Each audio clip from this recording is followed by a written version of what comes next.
Do you find it hard to explain to friends and family what you now do? Are you wasting valuable time by attempting to figure out challenges on your own? We have created a community for ex-corporate people running their own business who want to live a life they love whilst giving back to their community. This is the Build, Live, Give show. We bring you first-hand experiences of guests going through many of the struggles you face each and every day. We get real with no corporate BS. And now your host, Paul Higgins.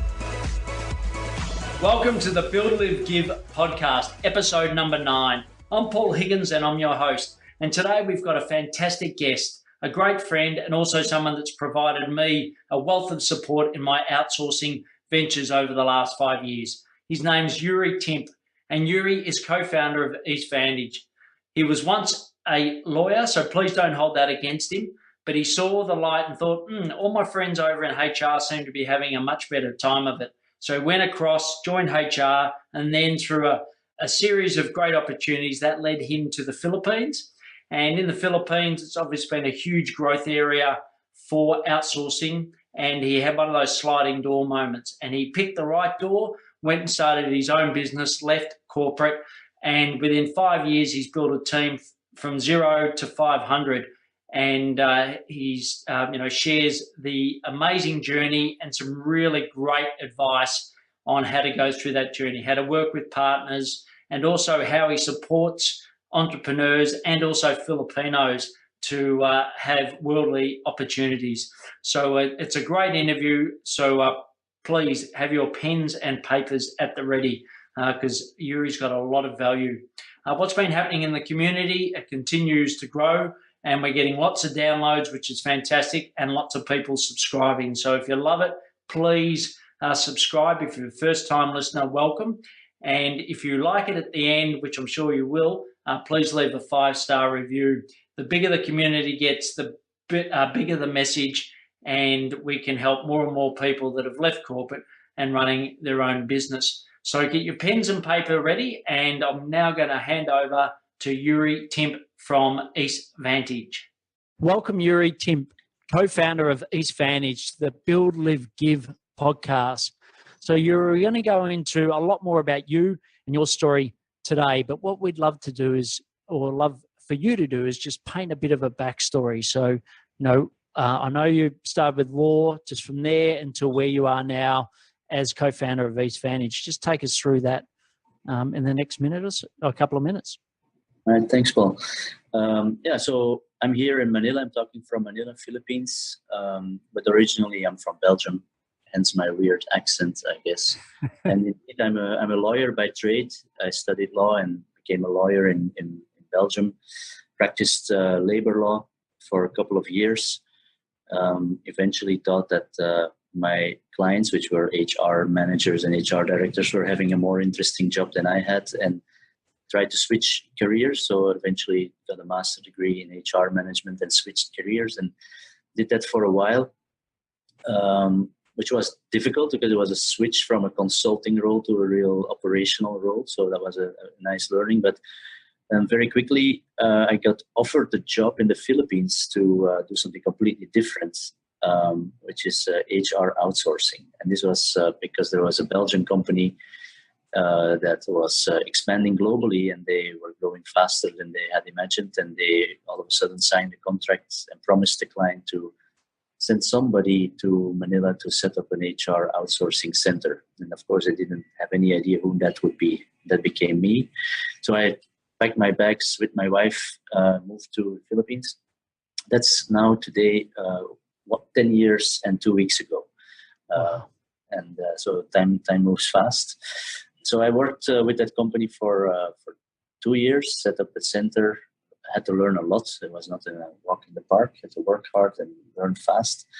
And then after 2 years, I was hired by Baker McKenzie, global law firm, to run their existing service center in the Philippines. And it was actually a headhunter who asked me to join or asked me to apply for the position because they couldn't find anybody, I guess. So the headhunter just Googled legal outsourcing Manila, and I was the only person that popped up. So they had not much choice but to put me at the helm of that organization. And I've been doing that.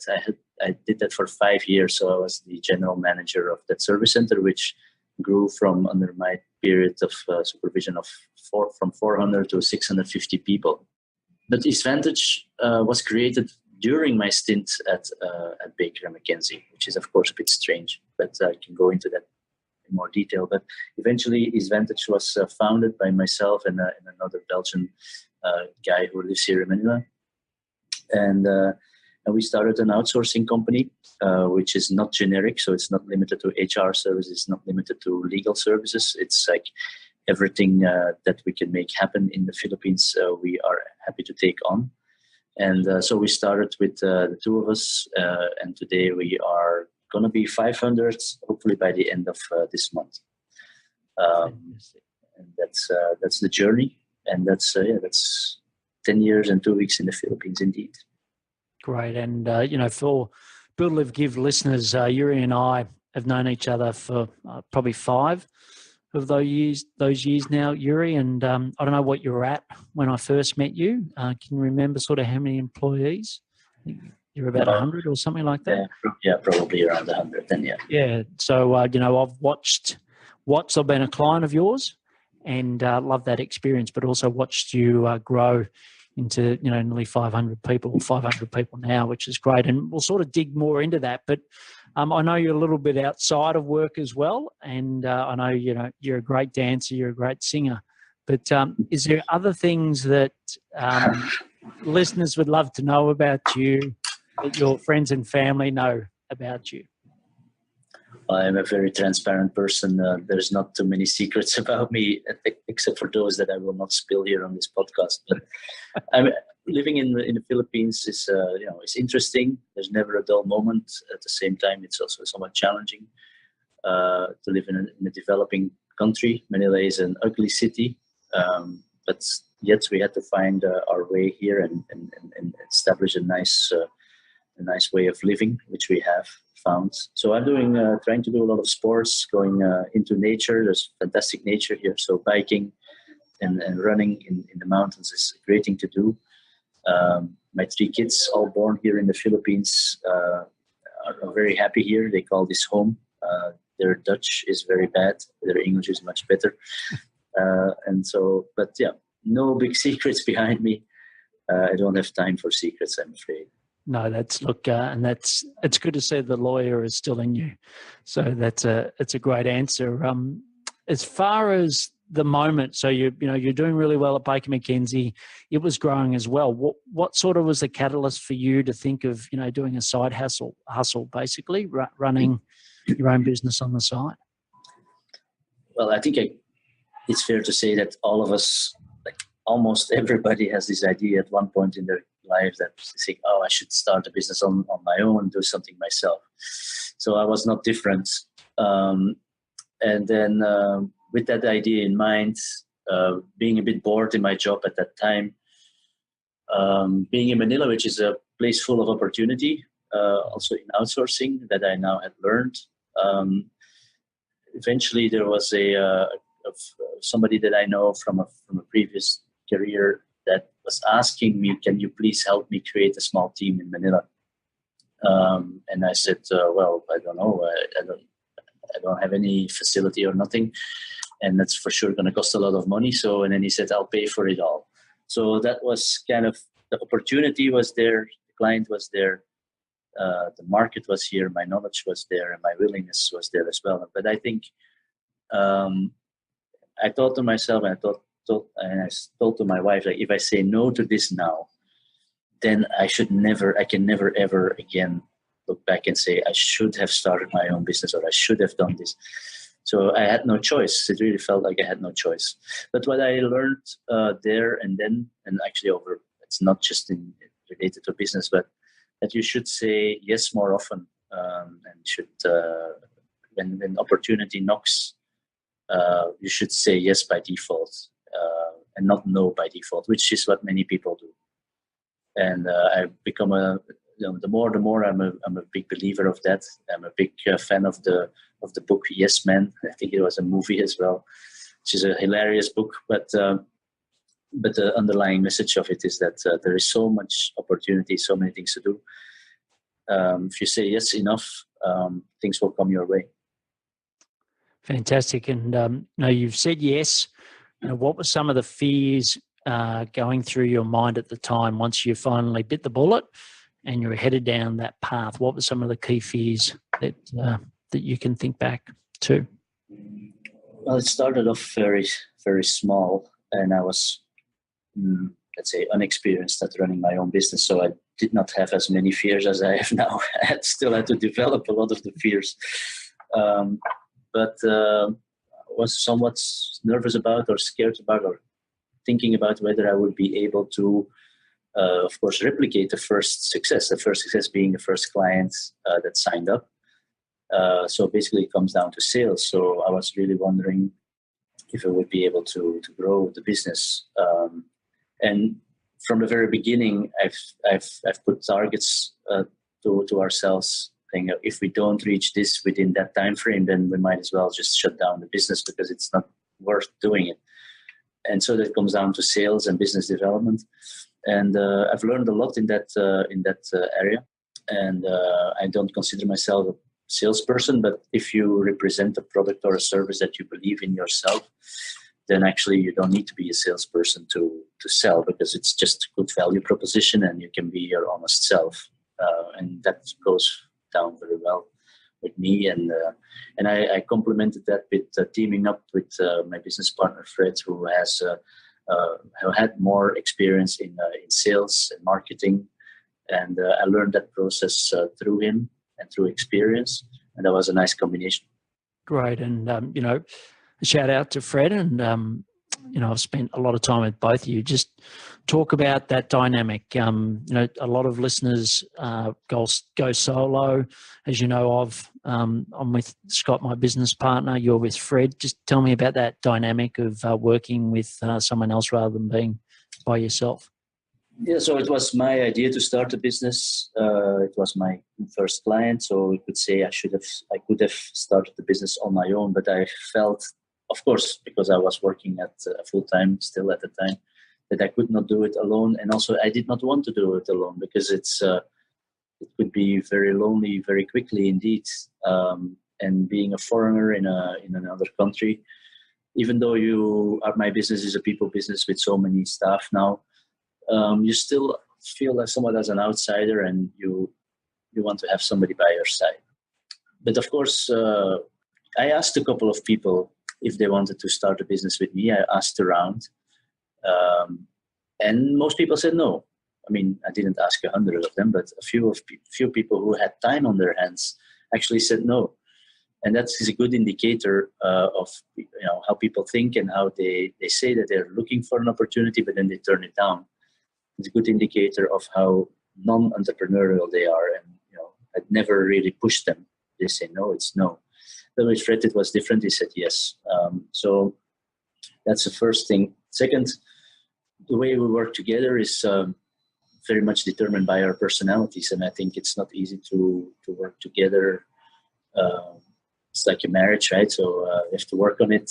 You have to be open, sometimes be angry at each other, and then get back together. I thought when I started the business how we're going to make this work, so I immediately decided we'll start a business 50-50. I could have done it different. I probably would still have said yes, but I thought it was important to be equal partners in the business. And it's a model that I still believe in today between the two of us, but also with our clients. I mean, in anything that I do in business, everybody needs to see the value. Everybody needs to get the value that they are entitled to. The risk that they put forward need to be rewarded. And that has worked very well. So we could say there is 50-50 ownership in the business. So that means if we do not agree, then we are in gridlock. But that never happens because, somebody, we listen to each other and we eventually figure it out. So that has worked well. And there's just one side story that I want to, it's probably not really the right time to tell it, but still about this, whether you need a business partner or not, and are you going to give away equity? There's this interview with Robert Smith of The Cure that I saw many, many years ago when I was only 15 years old, I guess. And The Cure, they make records, as you know, good records. And only Robert Smith is the permanent member of the band, and all the musicians come and go. And every time they make a record, they split the proceeds of that record between the band members equally. And a journalist asked Robert Smith if that was fair. But I mean, he's the permanent member, and shouldn't he be getting more? And then Robert Smith answered that at the early days, with the first records, there was not any money to share. There was nothing. So it didn't matter how much he was going to get. And later in his career, he said there was so much money that it didn't matter either. And I really love that quote. And I think it's good to share on an equity level. And it makes everybody feel good and makes everybody feel proud. So that's my totally irrelevant sidestep about equity. No, look, I think that's relevant, and it's great because a lot of people, are still in the throes of leaving corporate, listening to this podcast. And I think that's really great advice. And also there's people that are thinking about bringing in a partner, or maybe in a partnership that it's not working. So I think what you provided there is great information for those people in that decision. And if we fast forward a little to today, you walk into an event, whether it's in Manila or wherever you are in the world, and someone asks you what you do, what's your reply? What do you say? Yeah, well, the first thing I would say is that we're in the outsourcing business, but some people understand what that means, but most people do not.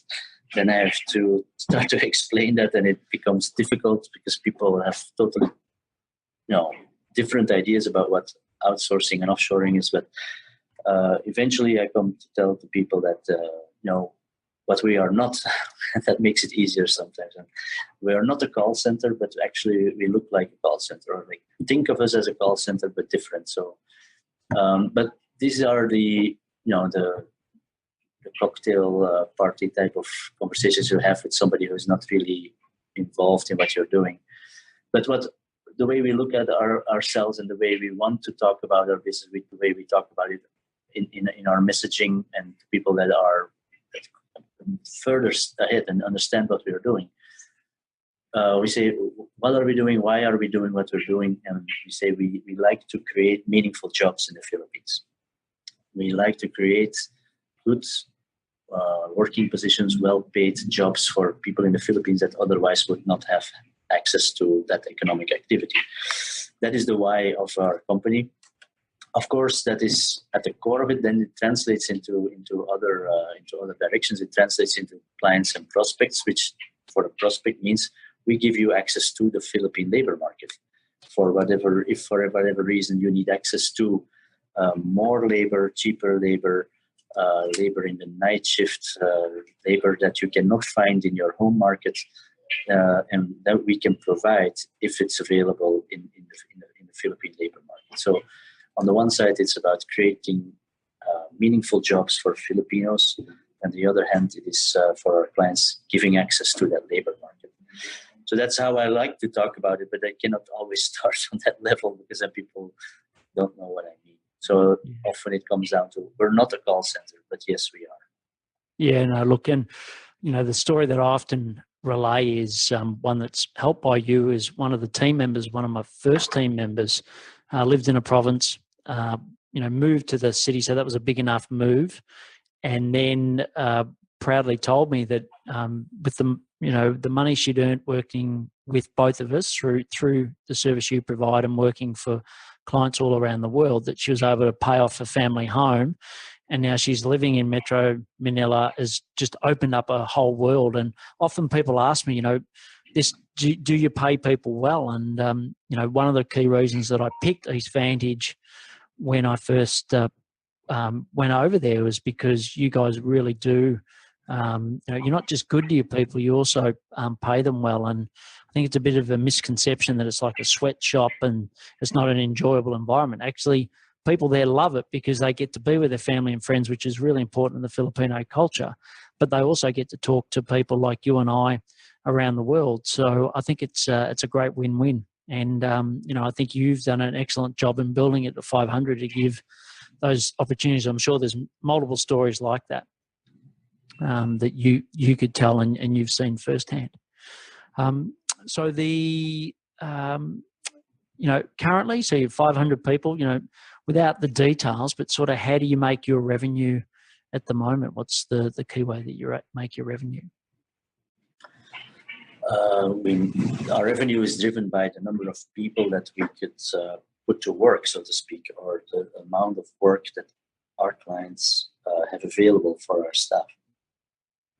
We aim for recurring work, so that means operations, not projects that are supposed to go on for a long time. It creates stability in our organization and allows us to create jobs for people in the Philippines that are not hire and fire type of jobs, so long-term stability.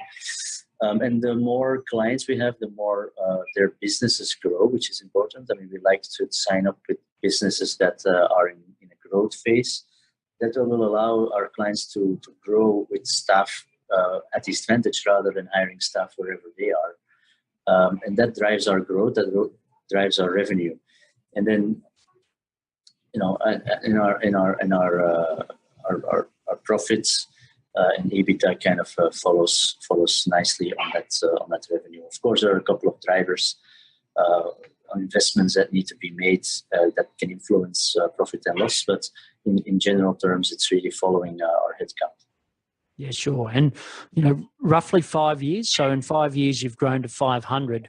I'm sure there's lots of challenges, and as you said, there's more fears now than when you first started because you had that euphoria of doing something yourself. But what are some of the biggest challenges you face? Because there's listeners out there, would be in awe of you growing a business that fast, and they'd love to hear some of the challenges that you have faced or currently facing. Maybe first back to that fear. I mean, it's not entirely true. Actually, I do remember vividly in the first years that after 1 year, I went on a holiday to Europe because, that's what you do sometimes. So, and then by the time I was going to come back, I was like, maybe when I go back, everything will be gone. maybe the office, which was only one room at that time, maybe the office will be empty, the computers will be stolen, and all the staff will have run away. But that was more jokingly. But at the time, we still a fear that if one client or two clients pull out, then the whole business will just collapse and it will be very difficult or impossible to restart. And that is a fear that stays for quite a while, and a fear that disappears as you grow. So in that sense, there's many things that fears that are no longer valid today that were valid in the early days, but they are being replaced by other problems. But it is true that as the business grows, in my business at least, as the business grows, it actually becomes easier to run the business. I think starting is the hardest part. As long as you're willing to learn and adjust your own way of working, and as long as you're open to adjust your own paradigms in your mind, it becomes easier. It should become easier.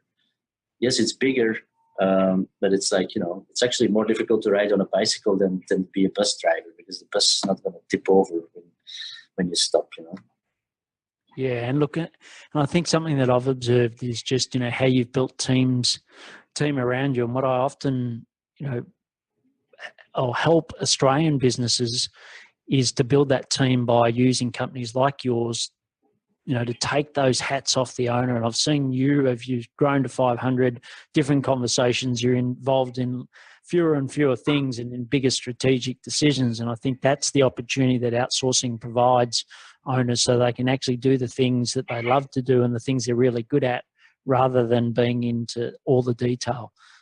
So I think, you can help them with that, but you've also been a really good example I've watched of someone themselves that have gone through that journey. And I think to that, I would like to say that when we started Eastvantage, Fred and I together, we were talking for 2 weeks every night over beers and all that to get started, finding a name and all that. But we also made it clear to ourselves and promised ourselves that we will design the business to be bigger than what we can be. And I think that is important, to have a clear picture of what you want to achieve. And when I mean bigger than you can be, let me clarify that. I used to be a lawyer, so lawyers are even when they work in large law firms, they are individual contributors, basically selling their time on a per hourly basis to their clients. And the price per hour, as you know, can be quite high. Nonetheless, the model remains the same. Yes. And there has been a point in my career where I made the decision that I will never do that again. I will definitely not sell my time anymore. And basically that means that you have to take yourself out of a lot of work equations and put other people, systems, or capital in place to drive up value rather than you doing it yourself. And of course, doing that and putting these things in place is a job in itself. It's not that I don't have anything to do, but it changes the business model. And I think a lot of starting or would-be entrepreneurs really do themselves a big favor in being very clear about that, on what type of business model they're going to follow. Are you opening a bakery because you're going to be baking the bread, or are you going to open a bakery with 100 bakers, different bakeries that are being franchise model? I mean, this is a different thing. These are different things. Totally, they're all about bread, but they have nothing to do with each other. And I think you have to be very clear about that with yourself, because when the going gets tough and in the darkest days, you still need to remember where you're trying to head towards, and you need some sort of a direction and a compass. And I think that is the only thing that really allowed us to, because of course I've been sitting behind the computer at night doing the work that my staff is supposed to do, and they called in sick, and the client is waiting for the outcome. Of course I've done that, but at least I try to get away from it. Yeah, no, that's great. And as far as you've worked with a lot of corporate lawyers in the past, just give us a quick understanding of what you see as the differences running your own business now with relationship to your 3 kids in your family and Tina, your wife, versus what it may have been if you stayed within that corporate environment. Well, I think the main difference would be that I'm much happier now. When you're not happy, you're not really a good father or a husband. You're not even good to yourself, I guess. So that's the main thing. I mean, if you do something that you like, then you're happier. For me, that means having a lot of freedom. So it also means that I have the freedom to work long hours and long days if I have to, or if I think that is necessary, and also to stay home when I want to, if it's possible. So yeah, that's basically it. I think I wouldn't say that I'm working less than I was before, but there's more flexibility and more freedom. Also, the work in itself is more varied. Of course, I'm the CFO and the operations manager and everything combined. I mean, so to speak.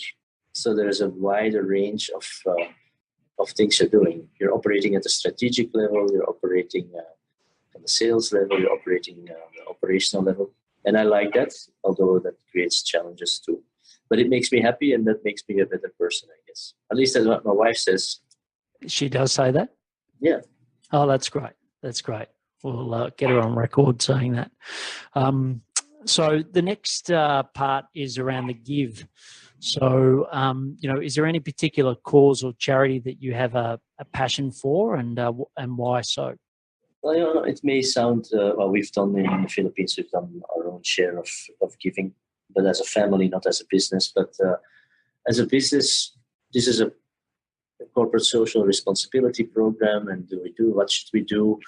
And as we are a growing business, you would think with 500 people we're large, but actually we don't see ourselves, we still see ourselves as expanding and being entrepreneurial. So there's not a lot of time that goes into the more, the things that are not entirely necessary to the business. So that's a lot of excuses to say that we do not have a corporate social responsibility program.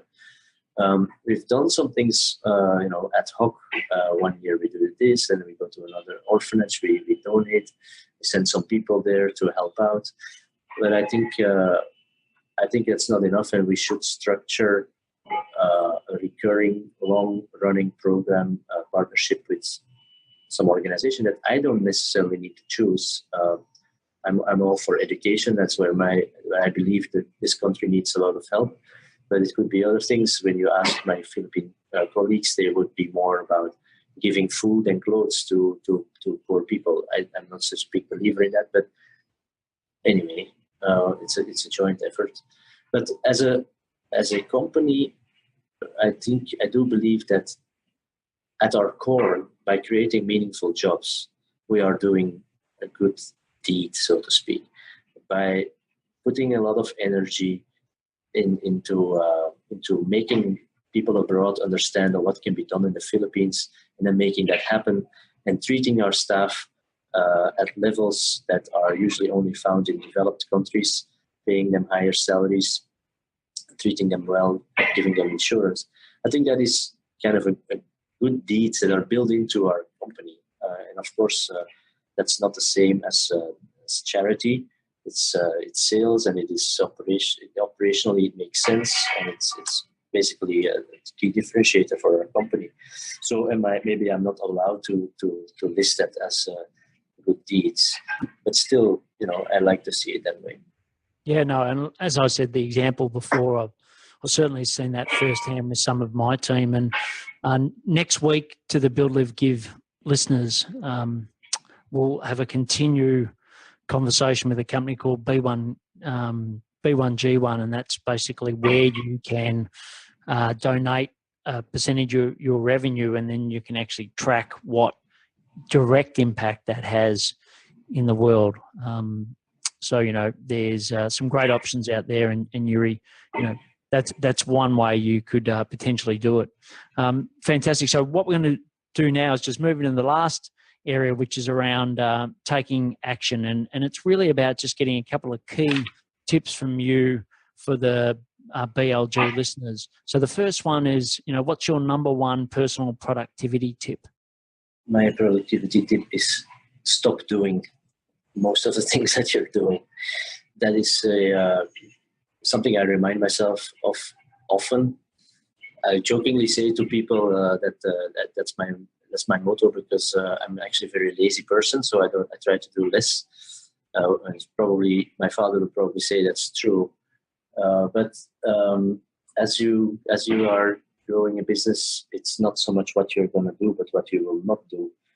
The things that you get sucked into are not necessarily the important things, and by being mindful about doing only those things that only you can do, you're helping yourself and the business most. And so if you are opening a bakery, then you're going to be the one to bake the breads, then of course you should be baking the breads. But if you open a bakery that is supposed to be a national bakery with franchises all over the country, then you making that bread is not what you should be doing. And you have to be very mindful of that, because you can hire people, you can hire help, you can hire systems to do a lot of things, but there are certain things that only you can do as a business owner or as the starter.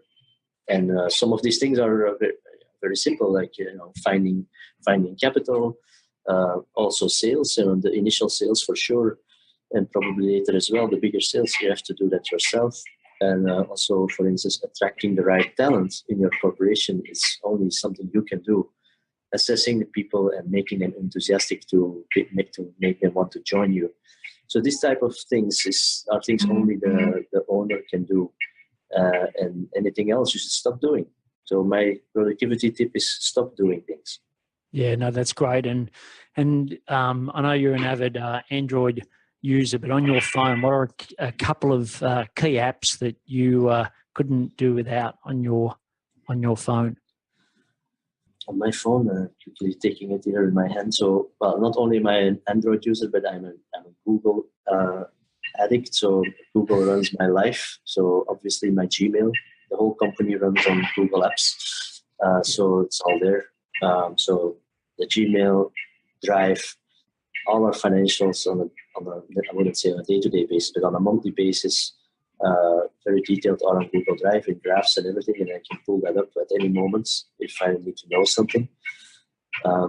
Xero is our finance system. The app is on my start screen because I need to see if anybody has not paid their invoices. Bamboo HR is our HR system, and it's on my start screen. I can see salaries and start dates and everything of anybody very quickly. And unfortunately also all the apps of my banks, because we need to know cash is king, and we need to know where that is. Of course, I should not, I am not checking those apps every day anymore, but they're still there from the early days when I actually had to do that myself, but I'm not doing it anymore. Great. And any podcasts that you listen to or audio books that you'd recommend BLG listeners to listen to? Well, I know that you were recording a podcast here, but I'm sorry to inform you that I never listen to podcasts. That's not because I don't think it's interesting. I think it is actually very interesting. It's just about making time. I do read books. I do read management books for inspiration. Harvard Business Review as a magazine is one of my favorites. But I think if you stop doing things and you take the time to lock yourself up in your room sometimes and think about your own business, actually you know a lot about your own business. You know actually most about it, more than anybody else in the world. So if you take your time to almost in a Zen type of manner to let these things sink in, together with some small inspiration from a book or a magazine article, usually that's already enough to trigger a lot of thought and a lot of ideas, probably even more than you can implement. So, but I see with videos or podcasts that very often they are more about motivational things and trying to prod you to action, but that's not really the problem. The problem is more about doing the right things in my life rather than hearing other people calling myself to action. I don't need more action. There's enough action already. Great. Good advice. And finally, on advice, what's one bit of advice you wish you had have received when you first left Baker McKenzie to start Eastvantage that you know now? I wouldn't put myself back at that time slot there, but I would take it back to when I was younger, when I grew up. One thing of advice is that my parents have been always very supportive. I'm talking about my parents. I'm 44 now, so it's not that I just left the house, but they were definitely not business people, and money was almost something bad to talk about, and we didn't have a lot of money. We were well off, middle class, I guess, but money was not something to talk about, not something to think about. But when you're in business, you have not much choice, so that's about money. But overall, I think what I think I should have learned earlier is to think big. You can do things that are bigger than yourself. You can put things in motion. You can put people in motion. You can put a business in motion that transcends what you personally are. And they were more believers in you. You just do your job and do it well, and I guess sell your time. And I never got that from my parents, and I will make sure that my children understand the distinction there, because it's the same amount of time that you put forward, but you can make a much bigger impact. I mean, on the world, but also on your own bank account. I mean, let's be honest about that. So I would definitely want my children to know the distinction between those two models. And my parents only talked about the first one, and I had to discover the next one by myself by running a business. Great, yeah. And if you haven't, Rich Dad, Poor Dad's always a great book to really emphasize that. So where can people find out more about you, Yuri? Well, yeah, I would love if anybody wants to know more. I would definitely refer them to our website, www.eastvantage.com. We have a lot of things on offer if you want to know more. But if you want to reach out for me personally, look for my LinkedIn. page, which is LinkedIn/Joeri.Timp. So also easy to find. Brilliant. Great. So thanks for sharing your journey today. I've thoroughly enjoyed watching you grow from around that 100 to 500. I think you've got a great business. You've got a great model, and you're a really good person, really good citizen of the world. So thanks for coming on and sharing your journey with Build, Live, Give listeners, and we wish you every success in the future. Thanks, Paul. Thank you for listening to the Build, Live, Give show. If you found this show helpful, please share it with others so we can build businesses, live great lives, and give back to the community. If you would like to join the BLG community, go to our website, www.buildlivegive.com. Until next time, thanks for listening.